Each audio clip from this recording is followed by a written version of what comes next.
Hey there, ladies and gentlemen. It's the Economancer back once again with some tales from the Economicon. We're going back to Corruptible, and we're on the second half, or second third of the second chapter, The Evolution of Power. And so this one is called War and Peace.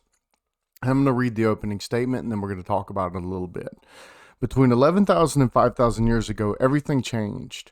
Bands were mostly replaced by tribes, chiefdoms, and archaic versions of states. Hierarchical societies that did exist got more hierarchical. Our world was no longer flat. Power returned with a vengeance. What happened?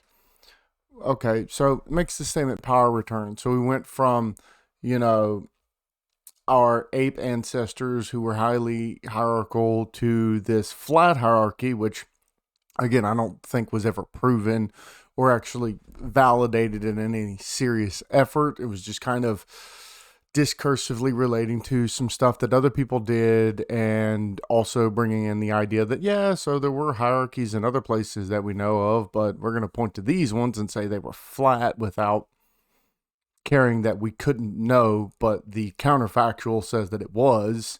That there was, a good bit of hierarchy, right? So one of the first things that gets brought into this is Peter Turchin. Now, Peter Turchin he's a social scientist, I guess you could say. So his work is on the social evolution of creation, and then he points to like this gross levels of inequality and bad governance. So how do we come to that, right? So Peter Turchin is a major proponent of what's called Clio Dynamics. So Clio means history and dynamics means dynamics. And so people think he pioneered this field, but like that again, that's not really true, because Hayek, his work in cliometry, which is Clio, which means history, and ometry, which is the science of. So he does the science of history through economic perspective. He actually did a lot of work in dynamics, right? If you ever read any of his work, you can go watch some of my other videos on Hayek and complexity theory and cybernetics. So there's definitely a lot of dynamics in work. So no, this guy didn't pioneer a field. If anything, Hayek pioneered a field, which kind of led to him getting, I don't know, a Nobel Prize for it, for his work in cliometry. Anyway, so first thing to note about Turchin, he's a proponent of multi-level selection, as am I. Now, he talks about the warrior paradox, and this is pretty simple, right? So the warrior paradox is if we're selecting for something, right? Like the warrior is someone that's going to go out and die, and only the cowards are going to be the ones that live, because they're the ones that are running back from the fight, right? And so it would make sense that lineage of warriors over time would die off. Well, if you have multi-level selection, that doesn't make sense in two ways. One, you can always still select for those warriors of the cowards who did come back, or select the highest level of warrior in the cowards. Second, if I defeat your army and all your cowards go running back, as I move into your town, my warriors that survive still get to pass on their genetic material. So we would still have this next level, or this next generation of warriors being born. In fact, we're actually selecting for the best of the warriors. So it's not really a paradox. Then he goes back to this ranged weapon or technological advancement of hierarchical structures argument that, again, I'm not a big fan of. So we're going back to this ranged weapons theory. So he points to how Henry V in the Battle of Agincourt, and how that set up a huge difference, right? If you're not familiar with that, that's where like something like 2/3 of French royalty was just slaughtered in a battle against England, and really kind of solidified England. But first of all, England at this moment in time is French, or Francophone. So it went from Anglo-Saxon, so it started off at Anglo, then it was Anglo-Saxon, Then came the Danes. Then came the Normans. And the Normans were the Scandinavians that brought into France. So it brought French culture on top of the Anglo culture, the prior Celtic culture, so on and so forth. So it's not really as direct that it was, murdered off 2/3 of the French, but it was 2/3 of the French that the English didn't like, because the English royalty saw themselves as truly French as well, because of William the Conqueror. Anyway, and it wasn't so much that the bows are what won. There was a lot that went on.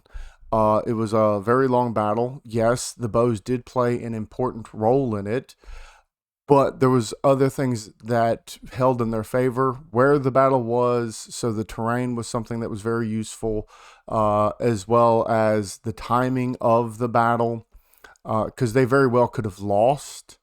And it's I'm not going to say it was by happen chance that they won that way, but it was happen chance how they won so decisively when they very well could have lost. And this is also similar to William the Conqueror when he actually took over England.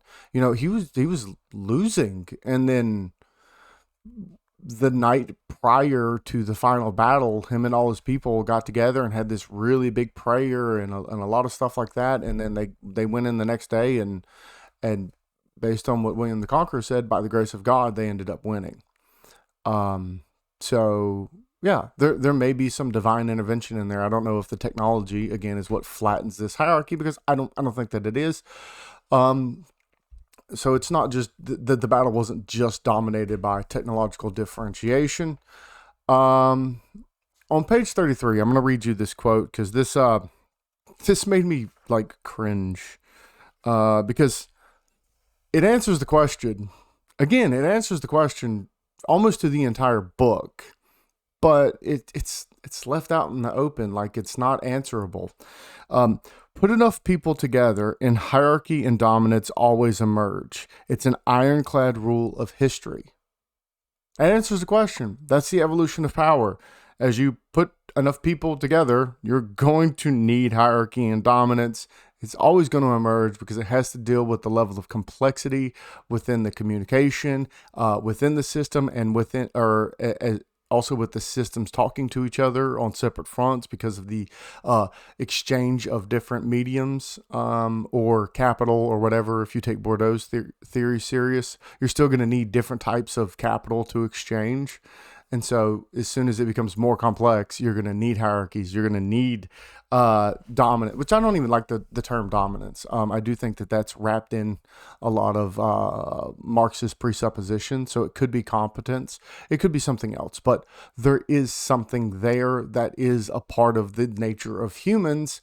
And so I don't know why we need to keep going down this book and keep this evolutionary path, when the answer is there. He just won't go down that, and he gives like these, I'm not going to call them pseudoscientific, because they are scientific theories on what's going on, but it's at the point where he's missing the forest for the trees. And I think that's a big problem. Now, I will say, I give him much props at the very end of this, because he kind of lays out what he means by all of this at the very end, but the trail there is bumpy. Okay, so there's some strange. Okay, so next we have thus hierarchical societies dominated flat societies in war, which was like the next proposition brought up by Turchin. That very well could be true, right? So if you're a flat society and you have to compete against this hierarchical society that's really good at war, you're probably going to get dominated, right? That's just the way it goes.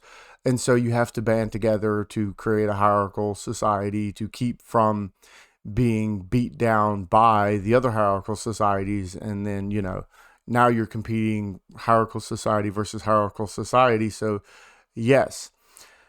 Now, this is where I really, really got like annoyed. All right. So Turchin says bands became tribes and tribes became chiefdoms. But if Turchin is right that warfare triggered the social shift. Why didn't it happen sooner? Why was there a sudden rise in hierarchy in a narrow band of human history? The answer lies not with weapons, but with food.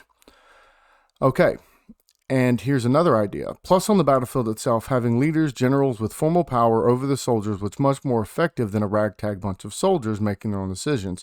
It was the opposite of the Kung hunting rituals. To win a war, you didn't want to insult your bravest and best. You need to elevate the best fighters, not cut them down to size. So right there, we've got this idea that's kind of being motivated here. You don't want to you want to praise those for competition within. So that's one part of the selection. But you have to make sure that you have some leadership that motivates them to cooperate. So that's the second level of selection. And then you have that in the next level, the meso level. So you're moving away from the micro level into the meso level. Then you have nations that have to, or not so much nations at this point, kind of like city states or lord vassals kind of things that are trying to work together and compete. And then you have a king that's trying to keep the cooperation at maximum while maintaining the maximum level of competition.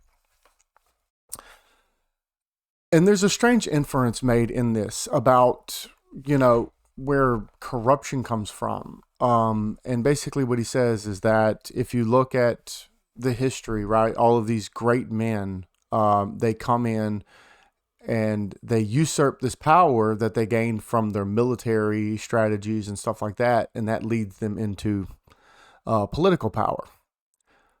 But it's not the way it works. And again, this comes down to a problem of not defining what power is.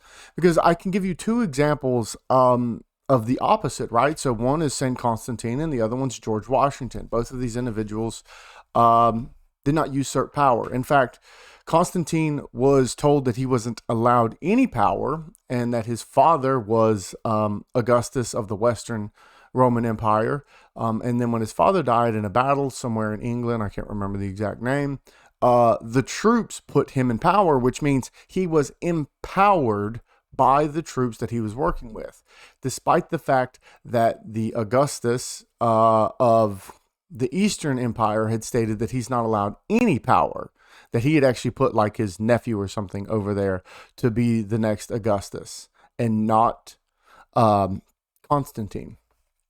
So that's a case of someone empowered. Now he does go back and conquer the West after, or the East after being empowered by the West, and solidifies the Holy Roman Empire, right? That is someone who is empowered, not someone who usurps power. Next would be George Washington. George Washington said, I don't want to be king. And he rejected a lot of the power that some of the founding fathers were trying to give to him because he wanted the power to be dispersed. And he said, if I'm to be powerful, I need to be empowered, which is why we have a democratic republic. Anyway, the next postulation that gets brought up is that it's not clear through this temporal argument in the beginning that the war is what creates this dynamic. So he goes to this agricultural revolution, right? And the first key point here is that, and this blew my mind, and I actually checked it. It's totally valid. Humans, after the agricultural revolution, shrank substantially. So the average size for hunter-gatherers was like 5'10", and the average size after the agricultural revolution was 5'6". That's a good amount, right? And we still haven't made this up all the way. And so this is an argument for some of those people that think the carnivore or the paleo diet might be the most beneficial.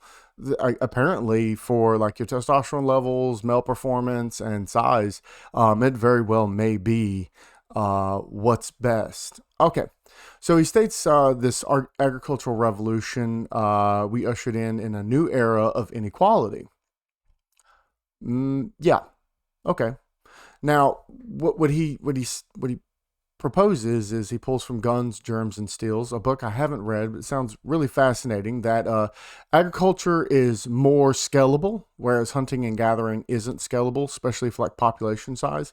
So it's easier to have a large population for this. It's also easier to hoard, maybe. Um, so it kind of goes like this. Agriculture is more scalable over hunting. So we have more complexity because higher populations. More complexity means more hierarchy to mediate the complexity. And I think that makes sense. I think that's a reasonable uh, set of temporal arguments to be made. I don't know if it's that direct, but I do think it seems to be, because we do know that there was hunter-gatherer tribes such as in North America that had very large standing, that they actually had hunter-gatherer tribes that were would rotate around something like a city-state, and even though that city-state had minor amounts of agriculture, they could still trade and barter with the major city-state if they like produced too much food, and then that could be the scalable part, that you could actually go back and forth with trade from your nomadic to the non-nomadic groups, and that could still be considered like a hunter-gatherer civilization. All right, okay, so next Klaus proposes that neither war or peace answer the question on the evolution of power. Yeah, I think that makes sense. They're two very simple theories. All right, that is because society is more complex than a single theory. This goes back to some of the best criticisms of Talcott Parsons by Luhmann. Luhmann criticized Talcott Parsons sparsely, but one of the major ones was that coming up with a grand theory isn't actually useful, because society is so complex that when you try to narrow it down to a single theory, the moment the application of that theory comes into existence, society's complexity overcomes that theory. So the complexity itself defeats the complexity of the theory by becoming more complex than the theory through reflexivity. I know it's crazy, but that's kind of the idea. All right, so next we have hierarchies become more widespread, and so there's struggle for power increased. But again, this is an issue because power is never defined here. So that raises the question: what is this struggle? Is it the struggle of an individual in power to obtain more power, or is it the struggle of those empowering the leader? Right. So you can think of it again back to the Constantine. Was the power between Constantine on the Western Roman Empire versus the Eastern Roman Empire, or was the power struggle between the people who wanted Constantine as the leader of the Western Roman Empire and wanted to complete the Holy Roman Empire into one? That's not answered by this, and that doesn't make that power something that's struggled over by that individual, but it's a struggle over by the individuals empowering that person. And that should be parsed out before we continue further into any of the discussion, because at the end of the day, those are two very different and distinctly opposing viewpoints on what is and is not in this setting. All right, and so we go into like Turchin's final comment. Hierarchy is like fire. It can be used to cook or it can be used to burn people. And I think that's probably the best statement of the book so far, because that truly is. Hierarchy is one of good and one of bad. Again, this goes to stuff that Jordan Peterson's talked about the competence hierarchies. Like, yes, they work and they make the complexity of society easier to deal with, but at the same time, it does leave some to be disaffected. And so you're trying to balance that, and one way to do it would be utilitarianism, and you're trying to balance the greater good. So you want to do so on and so forth, that maximizes the amount of utility. Now, in utilitarian theory, there's a lot that can be, expressed. You've got Rawlsian utilitarian theory.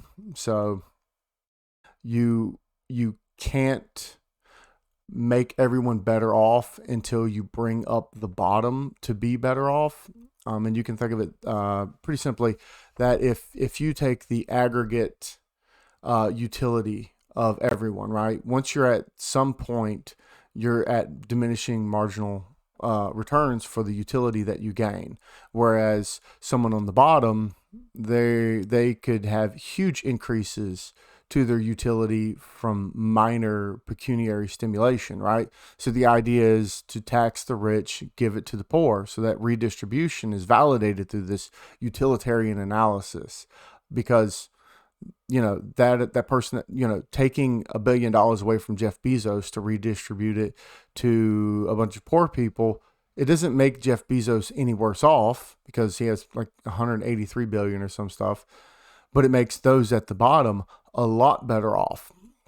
And so that's kind of one way to think about this. And I'm not opposed to that in general. One of these days I'm going to do a video on orthodoxy and Catholic social teaching and how it works into economics. I'm actually going to try to bring on a buddy of mine who is a little bit more of an expert in this area than I am, but I think it would be interesting.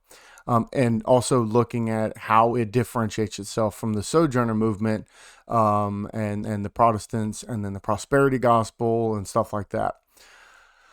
Okay, so basically, KLAAS recants the original two stories that we talked about and said they're not a useful way to look at power, because they're apples and oranges, right? So totally nullifies the first part of the book in the introduction and looking at like, oh, why are they different? We're going to answer that. And then he answers it going, well, they're different because they're completely different circumstances, completely different sets of ideas and everything. And at the end of the day, power and status are here to stay, which, by the way, this is the first time he ever brought up status. That's not defined at all. Is this Weberian status? What are we doing here? And again, this is a consistent problem in the book. Things aren't established through definitions. They aren't established through differentiation. They're just shoved out there without explanation, and it frustrates me beyond belief.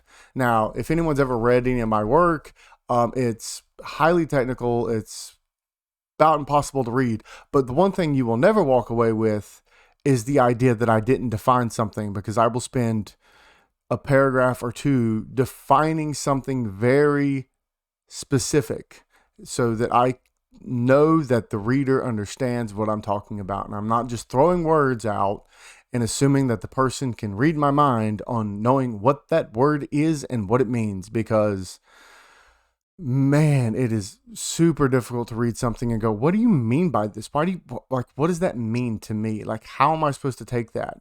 If I use my own definition of power and status, then this entire sentence doesn't make sense, and so on and so forth. All right. So we're going to move on to the next chapter. And this one is Moth to a Flame, which is basically, why are there so many dreadful people in power? Which, I guess you could say, creates another question. What does he mean by dreadful people? What does he mean by them being in power? Are they empowered? Are dreadful people empowered? Right? And I wish he'd have gone more into this about the draw of people to like and support psychopaths, which he very well may later in the book. I don't know. I'm just going through it with you folks. So it could be something, it could not, but I feel like in the evolution of power, he should have touched on psychopathy some. I actually think that, A Hunter-Gatherer's Guide to the 21st Century, I actually think Brett Weinstein and Heather Heying, sorry, I had to read the book, I got it right there. I had to read it, I couldn't remember the name of it, and I haven't jumped into it yet, but I'm pretty sure they talk about psychopathy, because I'm pretty sure Brett Weinstein has actually promoted psychopathy in evolutionary theory. But anyway, that's the end of this video. Like, share, subscribe, send it to people. see what they think, especially if someone's actually read the book. I would love to discuss more with someone who's read the book, stuff like that, because some of it makes sense and some of the arguments are good so far. But again, problems with not defining terms, problems with not elaborating on what is meant by this really drags down the pacing of the book, and it makes it very hard to try to understand, and not having the citations the proper way, because there is the notes section. There is somewhat of a reference or a bibliography in the book at the very back, but it's not referenced in any way. So you're reading it, and if you're like really curious, you can flip to the back and find it. But again, it's not labeled at anything. It's just the notes, and it just has random citations, but it doesn't tell you where or what it's coming from. And that's really annoying to me, because it just makes it much more difficult to chase the citations, and it takes too much time for me to worry about. But yeah, I would really like to have some comments. Let me know what you think. Tell me if you think that I'm wrong. Tell me if you've read Guns, Germs, and Steel. How does that work? Is he taking it out of context? With that, I hope you have a wonderful day, and may God bless you.